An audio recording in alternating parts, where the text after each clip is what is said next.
Assalamualaikum warahmatullahi wabarakatuh. Alhamdulillah, berkat iradah, inayah dan hidayah Allah, berjumpa lagi di Aspas Channel.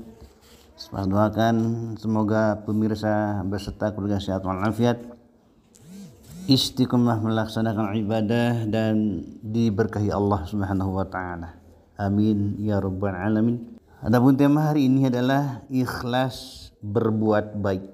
Ada cerita tentang seorang santri yang sudah pulang ke rumah setelah 2 tahun belajar di sebuah pesantren. Santri ini seorang yang rajin dan solehah.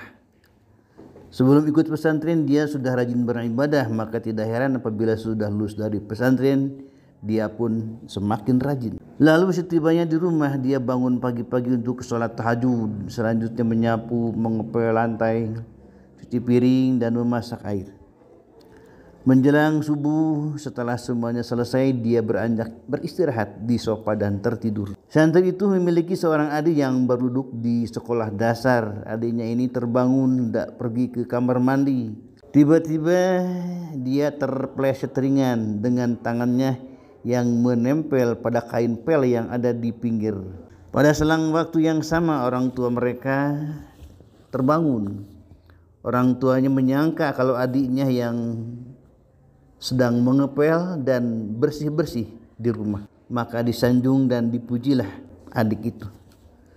Adapun santri yang tertidur di sofa tadi, dia dibangunkan oleh orang tuanya. Percuma saja menjadi santri dan tidak ada gunanya 2 tahun belajar di pondok pesantren, katanya. Dia dianggap tidak bisa lebih baik daripada adiknya yang masih kecil. Apabila kita mengalami kejadian serupa, kita tidak perlu membela diri, sakit hati, apalagi berbalik menyakiti. Sesungguhnya Allah melihat semua yang kita lakukan dan Allah pasti senang melihat kita berbuat baik. Allah yang membangunkan adik dan orang tuanya lalu membuat sang adiknya terpleset saat dia tertidur kelelahan. Semua itu merupakan ujian keikhlasan bagi santri tersebut. Pada waktunya Allah akan membukakan kenyataan sesungguhnya dan sangat mudah bagi Allah untuk membeberkan seluruhnya. Maka apabila kita memiliki usaha jasa kepada orang lain, layanilah para pelanggan dengan baik.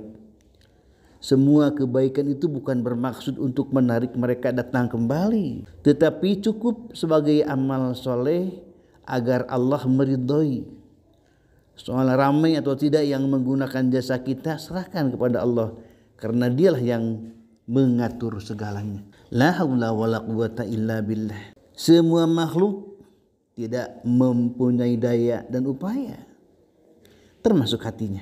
Kita tidak perlu berharap disukai orang lain, karena tidak mungkin orang yang akan suka kepada kita apabila hatinya dibalikkan oleh Allah untuk tidak suka. Kita tidak perlu merekayasa atau melebih-lebihkan perbuatan agar dicintai orang, karena Allah yang membolak-balik hati manusia. Bagi para pedagang, berdaganglah dengan jujur dan berilah pelayanan terbaik tanpa bermaksud agar disukai pembeli, apalagi sampai menjelek-jelekan pedagang saingannya. Bagi siswa-siswi yang ingin memuliakan guru, lakukanlah tanpa berharap disayang dan diberi nilai tinggi. Pastikan diri kita tidak berstrategi mencari perhatian guru.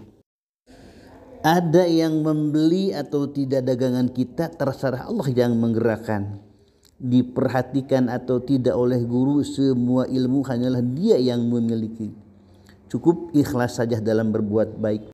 Yakinilah bahwa seluruh makhluk ada dalam genggaman Allah. Jika niatnya selain Allah, apa yang kita lakukan hanya akan berakhir dengan kegelisahan dan kekecewaan. Begitu pula kalau ingin membersihkan rumah, kita jangan menunggu datangnya tamu.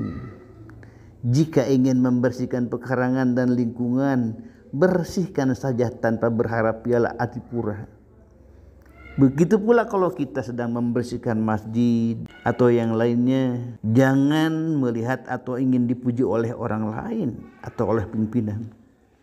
Ketika ingin berbuat baik dan menolong orang lain, kita tidak usah berharap dan menanti ucapan terima kasih. Kita memberi, jangan berharap menunggu ucapan penghargaan, terima kasih dan lain sebagainya. Kita berbuat baik tidak berurusan dengan bonus, kamera, pimpinan dan pencitraan. Langsung saja karena Allah. Jadi dalam berbuat baik, membantu dan menolong urusan kita hanya kepada Allah Subhanahu wa taala. Perkara ganjaran dan rezeki serahkan kepada Allah. Dengan begitu insya Allah hidup kita lebih tenang, tenteram dan bahagia. Sekalipun seandainya orang yang ditolong atau dibaiki malah menghina kita, kita tetap tenang. Tujuan kita hanyalah Allah Subhanahu wa taala, dan Dia bersamamu dimanapun kamu berada. Quran surah Al-Hadid ayat 4. Allah maha dekat, maha melihat dan maha kuasa untuk memberi balasan dengan sempurna. Allah lebih tahu keperluan hidup kita dibanding diri kita sendiri. Adapun balasan dari Allah tidak harus saat itu juga. Apabila datang waktunya Allah untuk memberi ganjaran, tidak ada seorang pun yang bisa menghalangi. Ingat, kalau kita berbuat baik lalu dituduh tidak baik, tetaplah tenang. Allah pasti menyaksikan dan tidak akan menyia-nyiakan semua yang kita lakukan. Biasa jangan lupa di like, di komen, di share dan di subscribe. Semoga menjadi amal jariah untuk bekal di akhirat kelak. Tetap semangat. Assalamualaikum warahmatullahi wabarakatuh.